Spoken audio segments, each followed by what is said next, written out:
darte muchas gracias por un día más de vida, una semana más de vida, y seguimos rogando por nuestro país y por el mundo, por esta pandemia, y que podamos tomar las precauciones, Señor, para que ya no haya más contagios.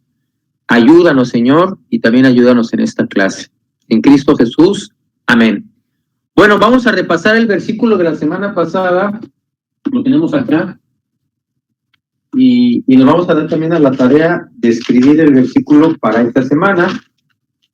Recuerden que podemos anotar nada más los puros verbos, y aquí tenemos, porque Dios, ahí la letra en rojo, porque Dios es, ahí el verbo es, el que en vosotros produce el querer como el hacer por su buena voluntad. Eso se encuentra en Filipenses 2:13.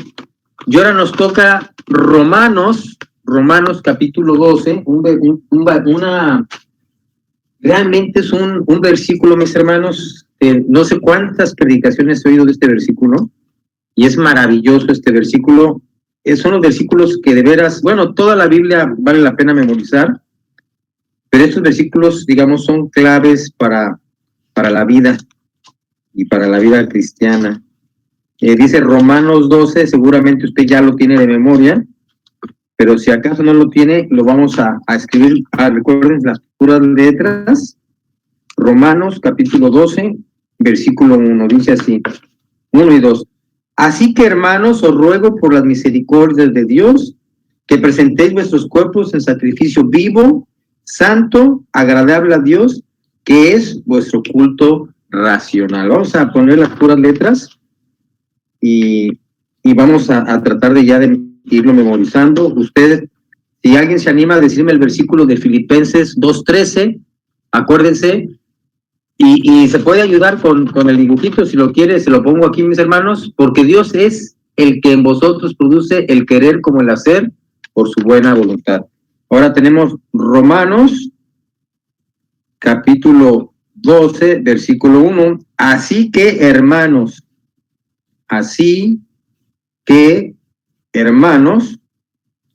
os, y aquí voy a poner todo el verbo completo, os ruego, por las misericordias de Dios,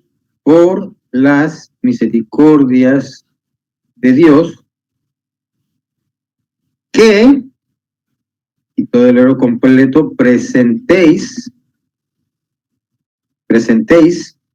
vuestros cuerpos en sacrificio, fíjense, 3 cosas, vivo, santo, bueno, ya aquí puse toda la palabra santo, vivo, en sacrificio vivo, santo, agradable a Dios, que es vuestro culto racional,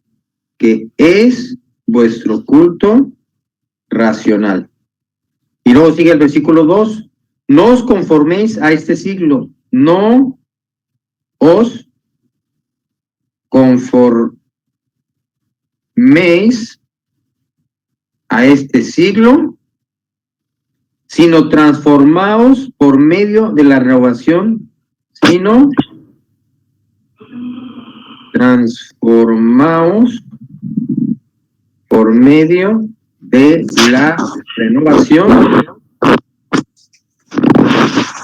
de vuestro entendimiento, para que comprobéis la buena voluntad de Dios, agradable y perfecta. Bueno, aquí ya tenemos todo el versículo. Yo les animo, mi hermano, a escribir el versículo, por lo menos una vez. Bueno, y aquí ya tenemos todo el versículo, solamente los puros verbos, porque son claves ahí los verbos. Dice, así que, hermanos, os ruego por las misericordias de Dios que, y luego viene el segundo verbo, presentéis vuestros cuerpos en sacrificio vivo. Ahí me falló, puse toda la palabra santo, todo el adjetivo, en sacrificio vivo, santo, agradable a Dios, que es vuestro culto racional. Y luego dice, no os conforméis a este siglo, sino transformaos, fíjense, transformaos ¿cómo? Por medio de la renovación de vuestro entendimiento. ¿Para qué? ¿Cuál es el propósito? Para que comprobéis la buena voluntad de Dios, agradable y perfecta. Eso se encuentra en Romanos 12, 1 y 2. Voy a dar oportunidad de algún hermano que nos quiera decir cualquiera de los dos versículos de memoria. No se olviden de repasar los que aprendimos en la serie 1, en el volumen 1, pero aquí alguien que nos quiera decir, y si quiere la ayuda con las letras, para que no le falle ninguna palabra y no mienta ninguna palabra. Si alguien quiere decir Filipenses 12:13. Es 2:13, hermano. Si quiere, el 2:13, perdón, 2:13, o si quiere decir Romanos 12, 1 y 2. Pero tal vez ya lo tiene de memoria, no necesita aquí el acordeón, ¿verdad? Okay, Filipenses 2:13.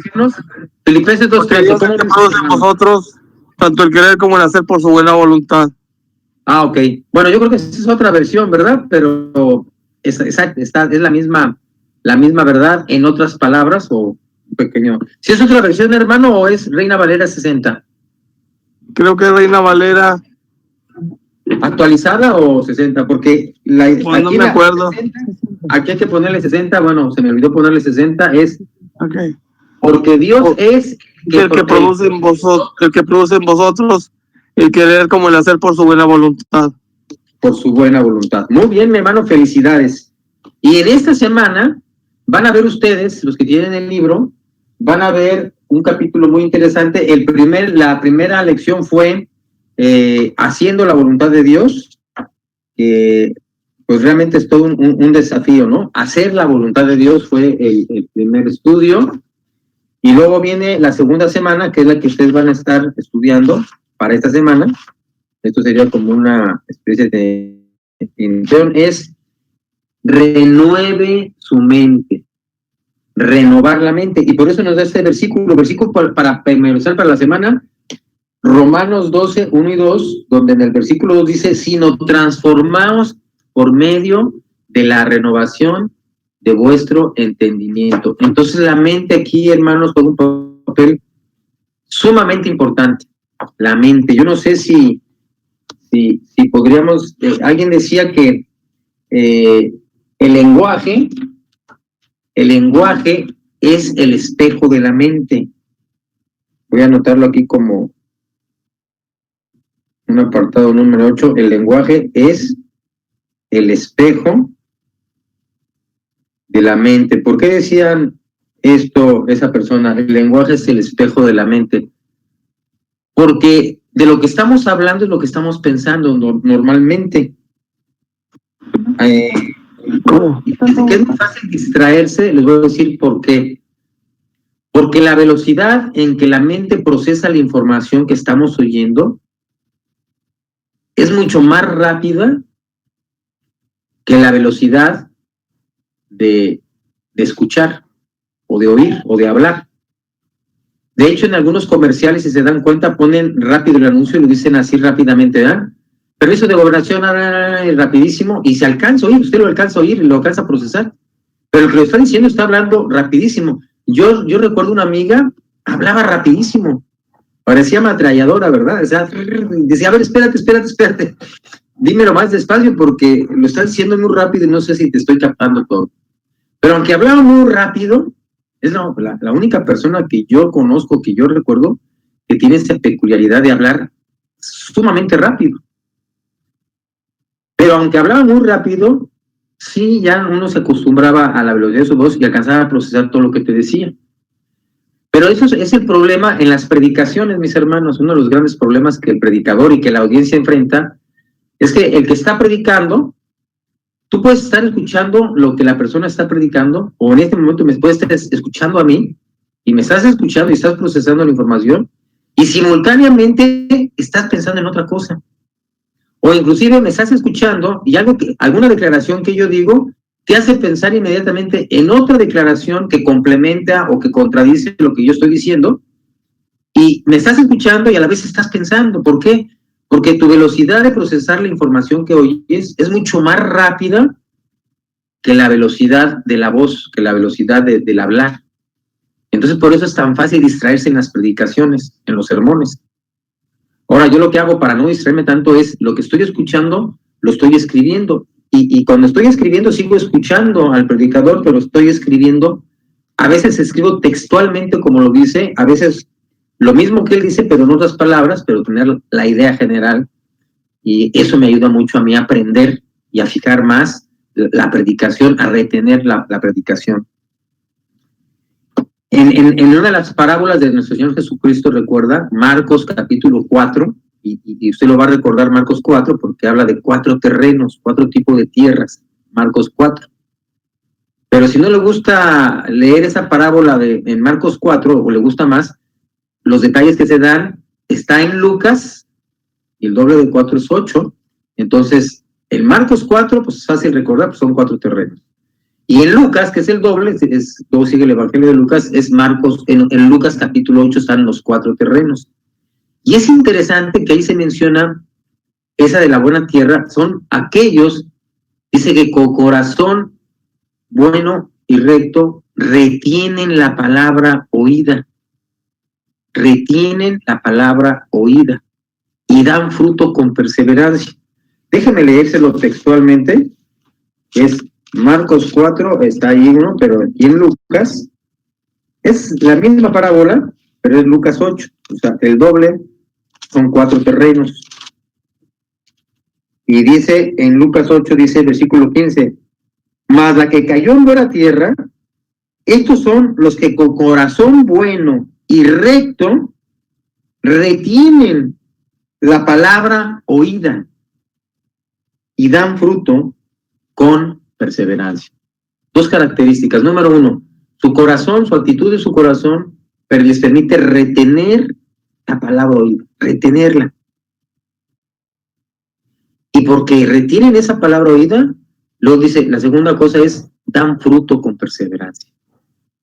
Es lo que queremos, mis hermanos. Que la palabra de Dios nos vaya transformando, nos vaya renovando la mente, y es el fenómeno de grabación. Por eso, de las 5 cosas que yo quería compartirles, bueno, ya no son 5, ahora van a ser 8 o 9, pero déjenme leerse rápidamente y después, si quieren, les paso el escrito. No sé si ya lo hice, pero si ya lo hice, bueno, pues valga la repetición. Es esto. Número 1, las palabras son el instrumento más poderoso para formar conductas. Porque ocurre el fenómeno de grabación. Usted oye algo y se le queda grabado. Esa es una de las, digamos, de las ventajas o de un arma de doble filo de la comunicación.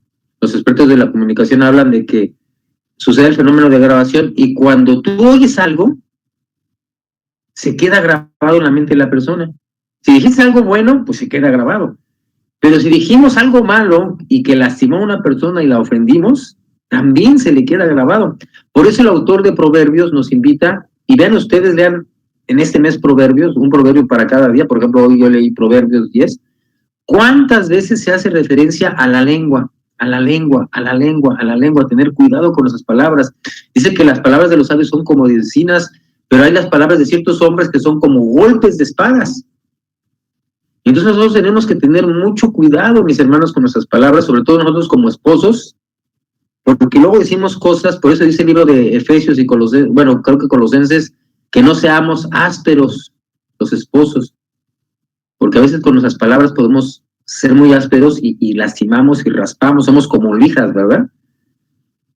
Por eso las palabras son el instrumento más poderoso para formar conductas, porque al oírlas se queda grabado eso. Y como dije, los expertos de comunicación hablan de esto y se queda ahí. Número 2, la fuerza del lenguaje está en los verbos precisos y adjetivos concretos. ¿Dónde está la fuerza del lenguaje? Si las palabras son un poder, ¿en dónde está? Sobre todo en los verbos, mis hermanos, porque los verbos hablan de acciones, de cosas que se hacen. Y los adjetivos, los poetas lo saben, son lo que embellece y lo que resalta a los sustantivos, lo que le da más color al lenguaje. Por eso los poetas son expertos en usar adjetivos. Número 3, Aprendemos cuando descubrimos qué tipo de relación hay entre el punto A y el punto B. Ahorita vemos, bueno, vamos a hacer la voluntad de Dios, pero ¿qué tiene que ser el tema de la voluntad de Dios, hacer la voluntad de Dios con renovar nuestra mente?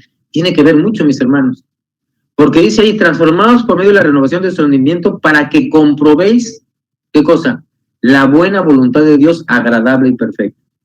Para una persona que no ha renovado su mente, la voluntad de Dios muchas veces se va a hacer muy difícil que sea buena, agradable y perfecta.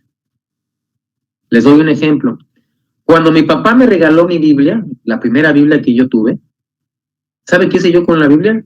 Vi la Biblia y la aventé por allá. Nunca le hice caso, no la aprecié. Porque ¿qué pensaba yo en ese momento, a los 19 años de edad, acerca de una Biblia? No me interesa leer la Biblia, papá. Es más, a mí no me interesa leer.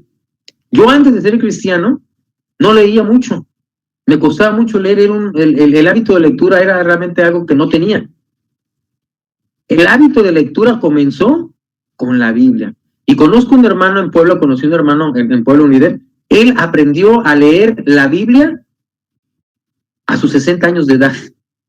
Y él se ufanaba y se gloriaba y daba tu testimonio y decían, yo aprendí a leer ya de adulto, ya de una persona grande, en la Biblia. Y el primer libro que leí fue la Biblia. Y aprendió a leer en la Biblia. Qué cosa más hermosa, ¿no? Bueno, él aprendió a leer en la Biblia. Yo aprendí a cultivar el hábito de la lectura por la Biblia. La Biblia me despertó el interés. Y cuando una persona se convierte, tiene un hambre que quiere beber en cantidades industriales la Biblia. Eso es una buena señal de una persona que realmente ha nacido de nuevo y que se ha convertido. Porque tiene una nueva hambre por la palabra, que antes no tenía. Un deseo, o sea, quiere leer la Biblia, se la quiere devorar. Y ahí es cuando vemos lo que decía aquí esta declaración número 3. Aprendemos cuando descubrimos qué tipo de relación hay entre el punto A y el punto B. ¿Qué relación hay entre la buena voluntad de Dios y hacer la voluntad de Dios y renovar mi mente? Que cuando yo renovo mi mente, entonces sí la voluntad de Dios me va a empezar a aparecer y a verla como lo que realmente es buena, agradable y perfecta. Y daba el ejemplo de la Biblia porque cuando papá me regala la Biblia, yo no la aprecio. Porque mi mente estaba pensando en otras cosas. Y el común de la mayoría de la gente no aprecia la Biblia porque no sabe qué es la palabra de Dios, no sabe que la Biblia es verdad, desde Génesis hasta el Apocalipsis, que es un libro maravilloso. Y pregúntale a la gente, ¿cuánta gente tiene su Biblia y la lee? Porque no ha renovado su mente, porque piensa de la Biblia que no vale la pena leer. Ahora que ya renové yo mi mente y que sé y que conozco lo que es la Biblia, mis hermanos, miren, entre más leo la Biblia, más la aprecio. Más la aprecio, más la valoro. Por eso trato de leer todos los días trato de leer una porción del Salmo 119, porque enfatiza mucho la palabra. Tus testimonios son justos, son buenos, son rectos, tu palabra es eterna, tu palabra es verdad, la suma de tu palabra es verdad, cuánto amo yo tu ley, todo el día es mi meditación. Ahora me deleito en leer la palabra de Dios, pero antes, mis hermanos, y recuerdo cuando empezaba a ir a la iglesia y empezaba a escuchar la palabra de Dios, ay, se me hacía tan aburrido. No, ahora es un deleite escuchar la palabra de Dios. Es un deleite escuchar a mi hermano José Luis, a mi hermano Astorga, cuando invitan a un hermano predicador. Es un deleite escuchar la palabra de Dios. Y ahorita nos estamos deleitando. Y podemos pasar horas y horas y nos deleitamos, como dice el Salmo, ¿verdad? Porque en la ley de Jehová está su delicia. Está su delicia, es un deleite, no es una obligación. Uno quisiera tener más tiempo para leer la Biblia, ¿no? Yo creo que le sucede a usted lo mismo que a mí, hermano. Empezamos el estudio y eso, ya, ay, pero apenas llevo media hora, apenas llevo 45 minutos. Yo quisiera seguir más, pero ya me tengo que ir a trabajar, ya me están llamando. Y bueno, después le sigo, le dejo ahí donde me quedé y al rato, cuando pueda, le sigo leyendo la Biblia. Entonces, vamos a experimentar la buena voluntad de Dios en la medida que vayamos transformando nuestra mente. Y vamos a aprender a amar lo bueno y a desechar lo malo. Y a aborrecer lo malo. Porque Dios es así. Número 4. ¿Se puede decir lo mismo con diferentes palabras? ¿Verdadero o falso, mis hermanos? ¿Se puede decir lo mismo con diferentes palabras? Sí, sí se puede. Un joven le puede decir a una señorita, me quiero casar contigo. O le puede decir, vamos formando una familia o vamos formando un matrimonio. pues básicamente es lo mismo, pero con diferentes palabras. Y eso es muy importante porque eso nos da la versatilidad para compartir el Evangelio, el mismo mensaje del Evangelio, pero con diferentes palabras. Se puede, pero es el mismo mensaje. Oye, pero no dijiste exactamente las mismas palabras como él lo predica. Sí, pero el mensaje es el mismo. Número 5. Esto es muy diferente al número 4. Es muy probable estar hablando de lo mismo, pero no estar pensando lo mismo. Y aquí es un problema en la educación, mis hermanos, y en la comunicación. Podemos estar hablando de lo mismo, pero no estamos pensando lo mismo. Si hablamos de democracia, por darle un ejemplo. ¿Tú qué opinas de la democracia? No, pues yo sí estoy de acuerdo. Bueno, pero a ver, cuando yo utilice la palabra democracia, ¿en qué estás pensando tú y en qué estoy pensando yo? Con el concepto de amor. Y para muestra basta un botón. Usted pregúntele, mis hermanos, a 5 personas, a 5 cristianos. Pregúntele, ¿qué es el arrepentimiento, hermano? Y le van a dar una explicación tremenda, ¿eh? No, el arrepentimiento y una enciclopedia. Le pregunto a otro hermano, oye hermano, ¿para ti qué es el arrepentimiento? Y yo le aseguro que de las 5 personas que le pregunte, probablemente va a tener 3 o 4 definiciones o modos de entender el arrepentimiento diferentes. Dice, no, hermano, sí, haga la prueba. Pregúntele a 5 personas, a 5 cristianos, ¿qué es el arrepentimiento? Y yo le aseguro que muy remotamente van a estar de acuerdo las 5 definiciones. Pero le invito a hacer una cosa, otro reto. Pregúntele a cualquier testigo de Jehová algo, cualquier pregunta que usted le quiera hacer sobre Jesús, sobre la Biblia, sobre si la traducción del Nuevo Mundo es correcta, o pregúntele qué opinan de Jesús, o pregúntele que si la salvación solamente es por fe, no es por obras. Y si usted le pregunta a los testigos de Jehová, casi le aseguro, mis hermanos, que los 5, a la misma pregunta, le van a contestar casi exactamente igual.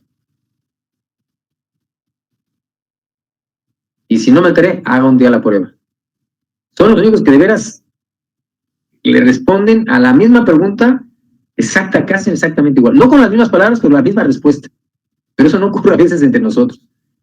Es interesante, ¿no? Ahora déjeme leerle otra cosa. 6. La escritura es la primera materialización del pensamiento. Fíjense, mis hermanos, tenemos un libro escrito que es la Biblia. ¿Por qué Dios nos lo dejó escrito? Porque cuando usted quiera venir a la palabra de Dios, usted la puede leer todos los días y esté escrito. Y si no quedamos muy claros cómo dice, y otra vez lo vuelvo a leer, porque por gracia sois salvos por medio de la fe. Por gracia sois salvos por medio de la fe. Y esto no de vosotros, ahí está. Entonces su manera de pensar ya cambió. Fíjense, yo antes pensaba que la salvación era por obras. Así, el común de los mortales así piensa. La salvación es por obras. ¿Cuándo llegó a cambiar mi modo de pensar? Cuando leí Efesios. Antes yo pensaba que había seres humanos que eran mediadores entre Dios y el hombre, y que había muchos, y en diferentes partes, y que uno podía acudir a esas personas, y que estos mediadores humanos podían perdonarme mis pecados, y yo lo creía, realmente lo creía, y lo pensaba que era cierto. Y eso lo pensé hasta los 19 años de edad. Por lo menos una vez al mes, cumplía con ciertos ritos religiosos, me confesaba, usted me está entendiendo, la religión popular, y yo creía, yo pensaba que esa era la verdad, que ese era lo correcto. Pero un día, leyendo la palabra de Dios, mi mente fue transformada. Ahora pienso, yo ahora creo, yo ahora sé, y ya mi mente ya cambió, que entre Dios y los hombres hay un solo mediador. Que el único mediador entre Dios y los hombres es Jesucristo. Que el único que puede perdonar nuestros pecados es Jesucristo. Que Él es el sumo sacerdote. Que hay un solo Dios y un solo mediador entre Dios y los hombres. Y no hay otro nombre bajo el cielo dado a los hombres en que podamos ser salvos.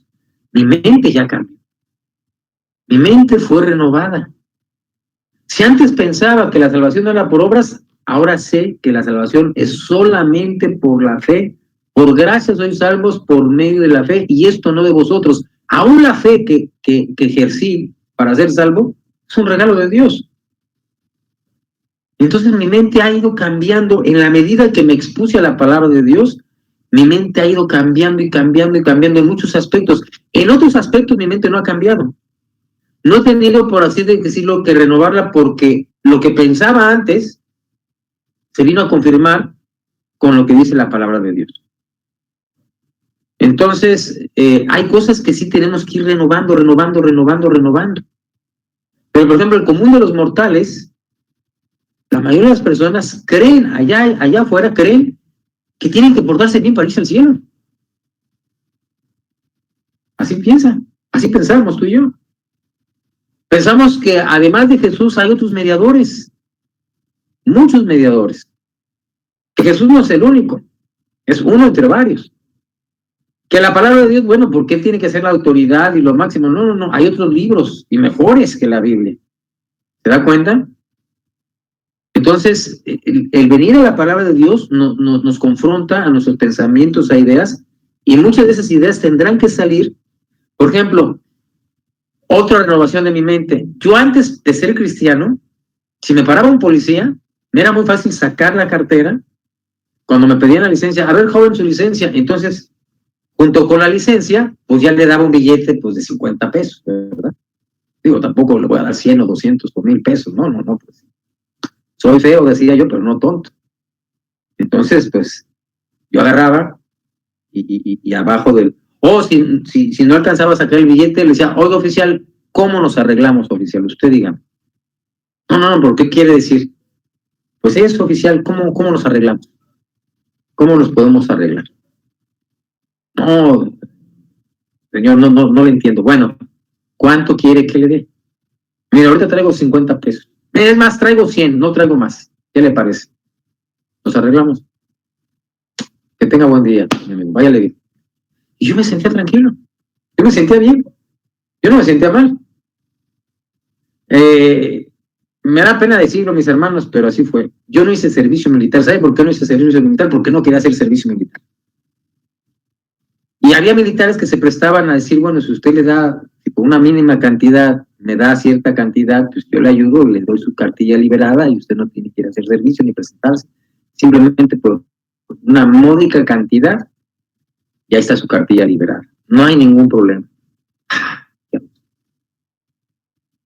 ¿Qué pensamos de robar? Pues robar no es malo. Y más si le robas a los ricos, ¿verdad? Y más si le robas a los ricos para darle a los pobres, mucho menos tampoco es malo, ¿no? Si tú vas a la tienda de Walmart y le robas, pues te robas, abres una bolsa de bombones y te los comes y no los pagas, bueno, pues es que eso es como quitarle un pelo a un gato. Pues imagínate el dinero que tiene Walmart. No. ¿De qué estamos hablando, no? Tres compañías, y una de ellas Walmart, tienen más dinero que todo México. Entonces tú dices, bueno, pues darle a ver una bolsa de bombones y comerme 2 bombones. No, pues ¿qué les va a afectar a estos tipos? Además ya lo tienen todo, esas pérdidas ya las tienen contabilizadas y no hay ningún problema. No, hermano, no es la cantidad, pero ahora Pablo nos dice, el que hurtaba no hurte más, sino trabaje haciendo con sus manos lo que es bueno. ¿Cómo, Pablo? ¿Ya no puedo robar? No, ya no. Entonces tengo que cambiar mi manera de pensar respecto al robo, si ya no puedes robar. Pero entonces ahora, ¿qué voy a hacer? Trabajar. Haciendo con tus manos lo que es bueno. Entonces vean nuestros conceptos del trabajo, nuestros conceptos, y así puede ir pensando uno por uno, el concepto del sexo, del trabajo, del valor del dinero, de la unidad familiar, de la importancia de ir a la iglesia, del ofrendar. Ay, mis hermanos, qué trabajo cuesta renovar ese aspecto, ¿no? Llegar al bolsillo de la gente. Pero hay hermanos, y los hay, que han entendido perfectamente por qué ofrendamos. No es que dicen, ay, es que tengo que dar ofrenda. No usa el verbo tengo que. Es un privilegio. ¿Es usted de los hermanos que está esperando que llegue ya el momento de la ofrenda para dar su ofrenda? Ese es el momento más importante para usted, o uno de los más hermosos. Señor, viene el momento de la ofrenda, qué bueno, ya llegó. Quiero darte, Señor. quiero darte un poquito de lo mucho que tú me has dado. Entonces vea cómo nuestra mente ha ido cambiando, se va renovando. Las alabanzas a nuestro Dios. Ay, mis hermanos, yo recuerdo cuando empecé a ir a la iglesia, yo decía, ¿quién inventó estos himnos tan aburridos? Nada más hablan de Cristo, de Dios, pero ¿qué es esto? Yo nunca había oído esa música sacra, ¿no? Uno estaba acostumbrado a oír otro tipo de música, uno pues de la época del rock and roll y de todas estas cosas, del heavy metal y tanto ruido, bueno, dicen que es música, ¿no? Vamos a decir, vamos a darles el beneficio de la duda, vamos a decir que esa música. Y cuando uno llega a la iglesia y empieza a oír esos cantos, dice, ¿de qué se trata? Pues parece funeral, ¿o qué es esto? Ahora, mis hermanos, veo esos signos y vea cómo los extraño. Qué hermosos signos. Qué hermosos signos. Entonces, Pablo nos invita, y en este curso nos invita, y nos va a hablar de algo muy interesante de estos tres tipos de hombres. Ahora, déjenme hacerme la aclaración, mis hermanos, que no en todos los cristianos está la convicción de que existen estos tres tipos de hombres como lo presenta el autor. Usted tiene que tomarse una postura, usted tiene que tener una convicción respecto a eso. El autor maneja, hay tres tipos de hombres: el hombre natural, el cristiano carnal, que no ha renovado su mente y que sigue viviendo como si fuera una persona del mundo, y el cristiano espiritual, que es el que se deja guiar por el Espíritu Santo, está lleno del Espíritu Santo, ha renovado, sigue renovando su mente y por lo tanto su actor es diferente. Entonces, él habla de estos tres tipos de hombres, ¿verdad? El hombre natural, que para él las cosas de Dios son locura y no las puede entender porque se han de discernir espiritualmente. El cristiano carnal, y cita 1 Corintios 3, ¿verdad? Cuando Pablo habla a los Corintios, dice que sois carnales, debiendo ya ser, todas son niños en Cristo y son carnales y habiendo divisiones y piensan como hombres y hacen esto. Y bueno, los problemas de la iglesia de Corinto ya usted lo recuerda. Pero dice, pero hay el hombre espiritual. El hombre espiritual es el que realmente sigue renovando su mente y su actuar es diferente, su hablar es diferente, sus actitudes son diferentes. Entonces, el reto para nosotros, mis hermanos, es que podamos ya renovar y seguir renovando nuestra mente. Y nos da varias pautas, por eso yo mencionaba esto de la escritura, que la escritura es la primera materialización del pensamiento. Miren, mis hermanos, yo comparto una convicción. Yo creo que la escritura, para Eugenio Cordero, usted no tiene que estar de acuerdo conmigo, pero para mí, es el invento más grande de la humanidad. Los jóvenes dirán, no, hermano, es el celular. Bueno, sí, el celular, pero después del celular es la invención de la escritura. Pero, hermano, la invención de la escritura marca un parteaguas. Es antes de la invención de la escritura y después de la invención de la escritura. Y ya con la escritura se pueden hacer muchísimas cosas, porque la escritura es la primera materialización del pensamiento. Pregúntale a un arquitecto cuando va a hacer un mapa de una casa o los planos de una casa, ya se imaginó todo el edificio y lo tiene por escrito en esos mapas, que se pueden entender y se pueden traducir. ¿Y dónde va a ir un clavito? ¿Dónde va a ir un contacto? ¿Dónde va a ir? ¿De cuánto? O sea, todas las especificaciones. Porque lo que tenía en su mente ya lo plasmó en esos planos, hasta el más mínimo detalle. Todo, desde cómo empieza hasta cómo termina el edificio y de cuántos pisos va a ser.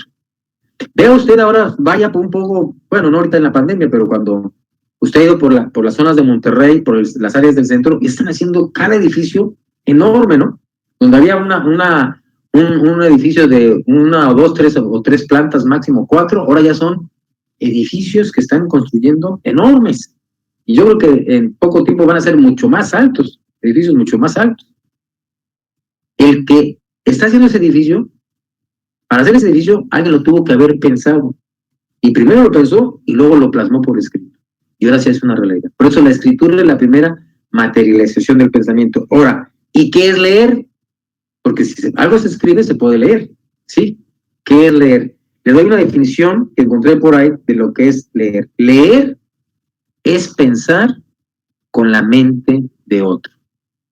¿Y por qué estoy diciendo todo esto, mis hermanos? Porque nuestro tema es renovar la mente. ¿Cómo vamos a renovar nuestra mente? Bueno, voy a empezar a pensar como quién. Bueno, usted puede puede pensar como otra persona. Puede pensar, hay cosas que usted, por ejemplo, ahora su esposo y usted, hay cosas en que usted pensaba diferente, su esposa pensaba diferente, y ahora usted piensa igual que su esposa, o su esposa piensa igual que usted, en algún punto en particular. A veces nos influyen los amigos, los familiares, la gente más cercana a nosotros, pero no se trata de renovar nuestra mente y cambiar la mente, bueno, por la mente de quién, o pensar como quién, pensar como Cristo. Y dice, primera carta a los Corintios, que los cristianos tenemos la mente de Cristo. ¿Qué es eso? Ah, caray, ¿tenemos la mente de Cristo? Y si tenemos la mente de Cristo, pues vamos a actuar como Cristo actuaría. ¿Y dónde está la mente de Cristo? ¿Cómo es que tengo la mente de Cristo? Déjame decírselo en una forma visual, mis hermanos. Aquí está la mente de Cristo, la mente de Dios.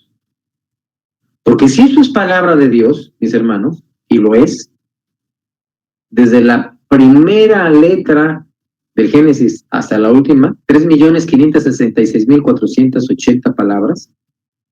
Lo repito, 3.566.480 letras. 3.566.480 letras. Cuando usted está leyendo la Biblia, está leyendo más o menos 3,5 millones de letras, un poco más. Pero esas letras forman palabras. Y esas palabras, al exponerse usted a esto, su mente va a empezar a cambiar en muchos aspectos, en muchos conceptos.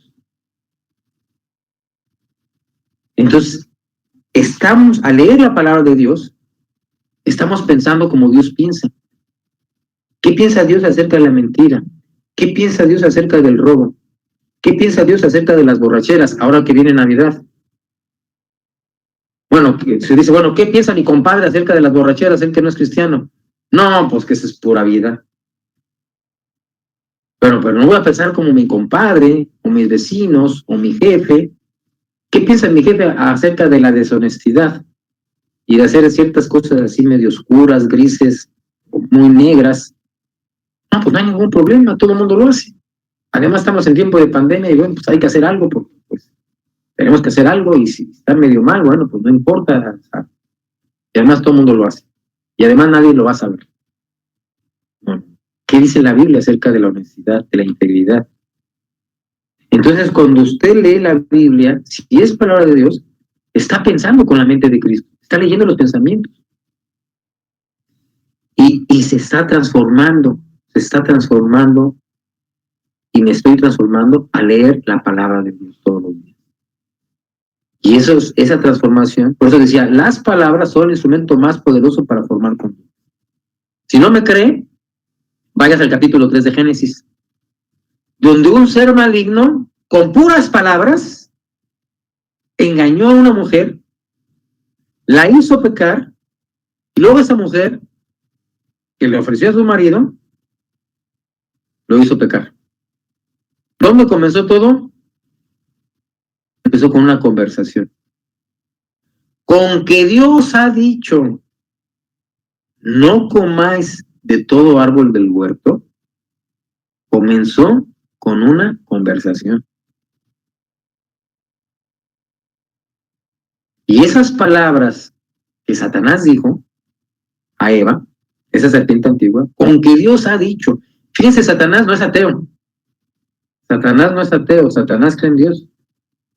Y Satanás también cree que existe la palabra de Dios, porque él dijo, con que Dios ha dicho, o sea, mira Eva, yo también soy creyente en Dios, y yo también creo que Dios ha hablado y que está su palabra. Mi problema es que lo que él ha dicho, pues está mal. Pero fíjense, aunque cree que Dios ha hablado, no está mudo, que hay palabra de Dios, esa palabra de Dios Satanás ya la cambió. Con que Dios ha dicho, no comáis de todo árbol del huerto. Oye, Satanás, Dios nunca dijo eso, no lo malinterpretes, no le cambies. Dios nunca dijo, no pueden comer de todo árbol del huerto. Más bien dijo, de todo árbol del huerto pueden comer, menos de uno. Entonces se dan cuenta, todo comenzó con una conversación. Por eso Pablo, en una de sus cartas a los Corintios, le dice, las malas conversaciones corrompen las buenas costumbres. Las malas conversaciones. Y ahí se incluyen ideas doctrinales. No es solamente hablar cosas malas, así, sexuales o cosas de esas, no, perversas, no, sino tiene que ver con influencia. Por eso, hermanos, usted tiene que tener mucho cuidado si les llegan los testigos de Jehová a su casa, o los mormones, o otros.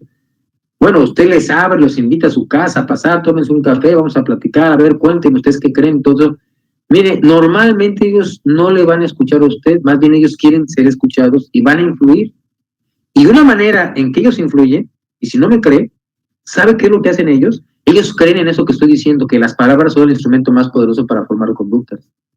Ellos creen en el poder de la escritura, porque lo que está escrito vive, y lo que está escrito existe y puede influir.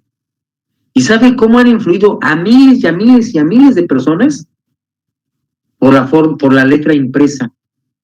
Llevan sus libritos, ¿verdad? En la atalaya, y cada revista lleva 4 o 5 artículos. Y entonces, antes los vendían, ahora ya creo que los están regalando, pero antes los vendían y tenían que vender cierta cantidad cada uno. Y si no los vendían, ellos los tenían que pagar. Entonces, por esos libritos de la atalaya, y yo veo mucha gente, ahí cuando a veces visito personas, y digo, oye, tú eres testigo de Jehová, ¿no? Oye, pero veo ahí que tienes como 10, 3, 4, 5 o 20 ejemplares de ellos. Ay, sí, es que se los compro para que ya no me molesten. No, nada más no se los compre. Porque si usted ve esas revistitas ahí, la gente empieza a leer, y yo he conocido muchos testigos de Jehová, creo que la gran mayoría de ellos, ¿sabe por qué se hicieron testigos de Jehová? Porque leyeron el atalaya. No la Biblia, pero la atalaya sí. ¿Se da cuenta? Las palabras son el instrumento más poderoso para formar conductas. Y esa palabra escrita, cuando ellos la empezaron a leer, acuérdense, leer es pensar con la mente de otro. Empezaron a pensar exactamente igual como el que escribió esa atalaya. Y ahora ellos piensan exactamente lo mismo. Estoy tratando de compartir una persona ahí por el centro, por la estación Cuauhtémoc. Es un matrimonio, y estas personas ahí por la estación Cuauhtémoc, sobre la de Colón, como unas 2 cuadras yendo hacia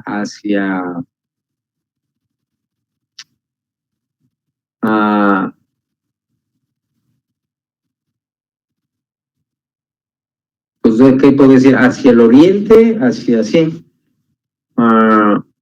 ¿Cuál sería otra calle? No sé, que para Emilio Carranza. Yendo sobre Colón para Emilio Carranza, ahí 2 cuadras, tiene su local. Y cuando yo empecé a querer testificarle, inmediatamente dijo, es que yo ya estoy estudiando con los testigos de Jehová, y ahí tiene su revista. Todavía hay cierta esperanza, porque ¿qué voy a hacer yo? Yo le voy a llevar una Biblia, así, miren, lea la revista, dígale, pero lea también esta Biblia. Y no la nueva traducción, sino le voy a regalar una Reina Valera, le voy a llevar su Biblia, para que empiece a leer la Biblia.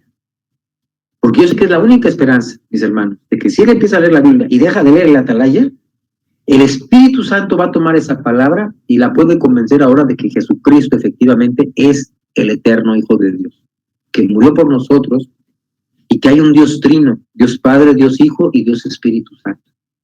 Pero solamente va a ser el poder de la palabra de Dios, si ella le empieza a leer, que va a ser transformada. Mire, yo recuerdo a mi madrastra. Mi madrastra era de la idea de que ella era una devota, no de Jesucristo, pero sí de su madre. Y no hubo poder humano que le hiciera cambiar hasta que leyó el libro de Hebreos. Cuando ella leyó el libro de Hebreos, se convenció de que el único mediador es Jesucristo. Que el único gran sacerdote es Jesucristo. Lee el libro de Hebreos, mis hermanos, y todo el mensaje es: Jesucristo es un mejor mediador, mejor sacerdote, mejor padre. O sea, Jesucristo es superior a todos. No solamente es el mejor, es el único, no hay más. No hay otro camino. Y así pensamos los cristianos, mis hermanos. Usted piensa ahora así, ¿no? Si yo le pregunto, oiga, aparte de Jesús, ¿hay otro camino? Y usted me dice, no, hermano, solamente hay un camino. Yo soy el camino, la verdad y la vida. Y si hubiera duda de lo que quiso decir, y nadie viene al Padre si no es por mí. Ya se renovó nuestra mente. Y ese cambio de mentalidad, mis hermanos, oiga, es tremendo. Si antes usted pensaba que había muchos mediadores y ahora piensa que el único mediador, el único es Jesucristo, porque así pensaba Pedro, así lo enseñó Jesucristo, entonces su mente ya se renovó. Y al escucharos de ustedes, al escuchar sus amigos de usted este mensaje, el solamente escucharlos, aunque no lo acepten o lo rechacen, ya se quedó grabado. De tal suerte que al rato cuando usted sale de ahí, de con ellos, ¿cómo ves, mi amor? Dice el hermano que Cristo es el único mediador, que Cristo es el único camino y que no hay más, y que nadie va al Padre. ¿Se da cuenta? Usted ya, por haberle compartido y esa persona haberle escuchado, usted ya influyó en esa persona. Ahora, más adelante tendrá que decidir si cree. Y no se trata de que piensen igual que nosotros, porque nosotros no creamos esos pensamientos, no son originalidad nuestra. Nosotros simplemente los tomamos de la palabra de Dios y los compartimos. Entonces, mis hermanos, el desafío para usted en estos días y toda su vida es renovar la mente. Y déjeme compartir un versículo, Proverbios 12, versículo 20, a ver qué le parece, hablando acerca de esto de pensar, renovar nuestra mente. Proverbios 12, versículo 20. Fíjense cómo dice. Escuchen, mis hermanos, aquí vienen palabras de Dios. Engaño hay en el corazón de los que piensan el mal, pero alegría en el de los que piensan el bien. Lo vuelvo a repetir. Proverbios 12:20. Engaño hay en el corazón de los que piensan el mal, pero alegría en el corazón de los que piensan el bien. Aquí habla en plural los que piensan en el mal y los que piensan en el bien. Y se marca una diferencia. ¿Qué hay en el corazón de los que están pensando en el bien? Alegría. Alegría. Y sí es cierto, mis hermanos, ¿se acuerdan que vimos? Aprendemos cuando descubrimos qué relación hay entre punto A y punto B. ¿Qué relación hay entre pensar cosas buenas y lo bueno y tener alegría? Que si una persona, un creyente, está pensando cosas buenas, en esa mente que está pensando cosas buenas, en ese corazón va a haber alegría. Entonces, mis hermanos, muy sencillo. Queremos tener alegría, hay que pensar en cosas. Oiga, ¿y quiere pensar en cosas buenas? Sí, hermano, ¿y cómo le hago? Prenda la televisión, hermano. No, hermano, es que si yo prendo la televisión, las puras noticias son puras cosas malas.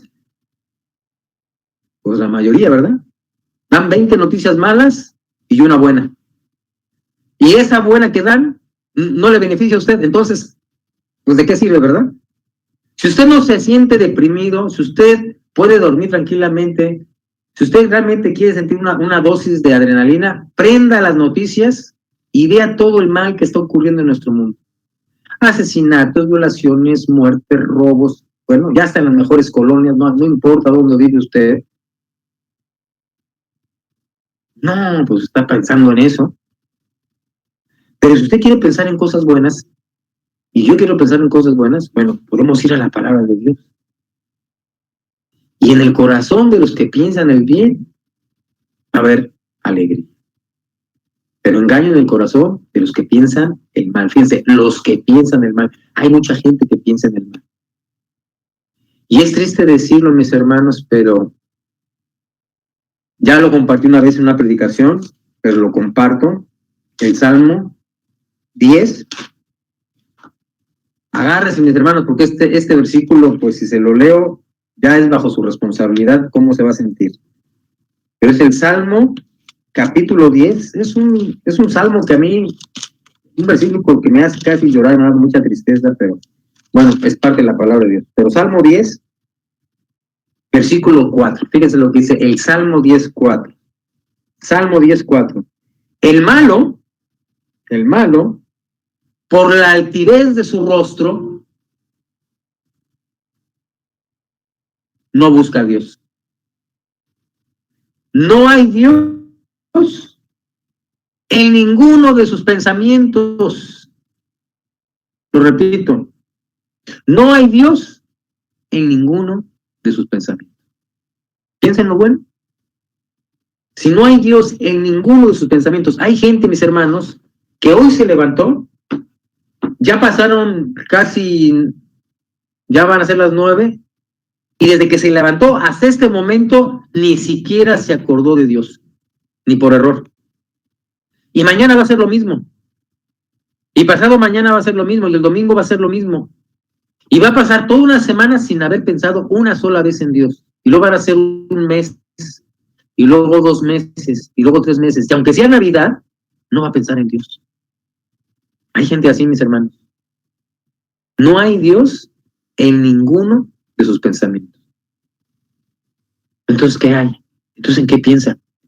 Piensa en hacerse rico, piensa en cómo se va a ver más guapo, qué tiene que hacer, piensa en las dietas, piensa en el ejercicio, piensa en cómo se va a vestir, qué combina, qué no combina, piensa en su próximo corte de pelo, piensa en qué loción debe usar, piensa dónde va a ir de... O sea, piensa en mil y un cosas, hasta en la mascota y el perro, ¿verdad?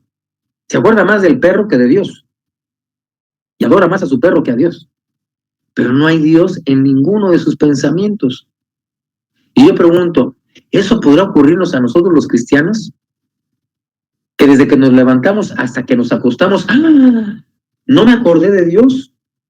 Bueno, a veces ni a la hora de la comida nos acordamos de Dios. Ay, estaba muy ocupado. No, mis hermanos, hay que pensar en Dios, hay que pensar en las cosas buenas. Y claro, seamos honestos, mis hermanos, nos invaden y tenemos problema con esto, los malos pensamientos, ¿no es cierto? Dice aún el salmista que el malo, aún en su cama, tiene malos pensamientos. Y los malos pensamientos nos acechan a todo momento. Es una lucha sin cuartel. Martín Lutero decía, yo no puedo evitar los malos pensamientos, no puedo evitar que vengan a mí, y no lo vamos a poder evitar, mis hermanos. Pero lo que sí decía Martín Lutero, aunque yo no puedo evitar que vengan malos pensamientos, lo que sí puedo evitar es que se aniden en mi mente. Decía, yo no puedo evitar que las aves vuelen sobre mi cabeza, pero lo que sí puedo evitar es que venga un ave, se ponga en mi cabeza y haga aquí su nido. Entonces, mis hermanos, los malos pensamientos van a venir, ir y venir. Como dice Efesios, capítulo 2, y es uno de los pasajes que usted va a estudiar esta semana.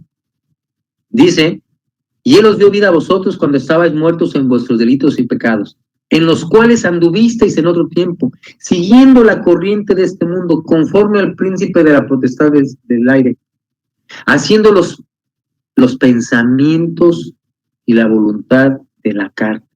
Y éramos por naturaleza hijos de ira, haciendo los pensamientos. Entonces, mis hermanos, Pablo también dice en esa carta que ya no seamos como los demás gentiles que andan en la vanidad de su mente, teniendo el entendimiento entenebrecido. Andan en la vanidad de su mente. Ya no andéis como los otros gentiles, dice Pablo. Ya no anden, cristianos, ustedes ya no. Ya no anden como nosotros, porque su mente ya cambió, está cambiando con la palabra de Dios. Ya no andéis como nosotros, que andan en la vanidad de su mente. Entonces, el que no piensa en Dios, piensa en cosas vanas. Pero entonces, mis hermanos, el desafío es, aquí empieza el cambio, nuestra mente. Bueno, mis hermanos, esto fue una pequeña introducción. Quiero después compartirles algo acerca de los problemas que se relacionan con la mente, con el saber, con la voluntad y con la voluntad de Dios. Bueno, mis hermanos, ya no dejé espacio para la participación, pero si alguien tiene un comentario final, tenemos 2 minutos o 3. Si alguien nos quiere comentar algo de cómo les fue esta semana. Abrimos el espacio.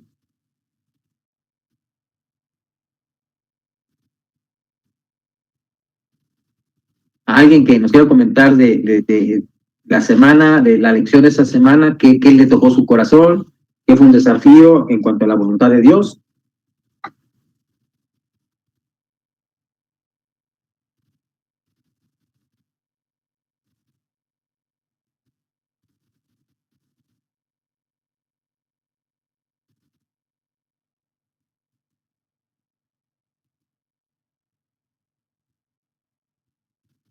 Sí, mi hermano Alfredo, le escuchamos.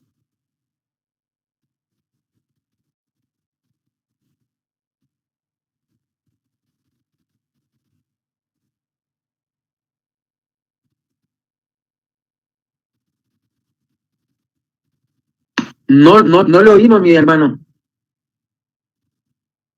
Bueno, yo no lo oigo, no sé.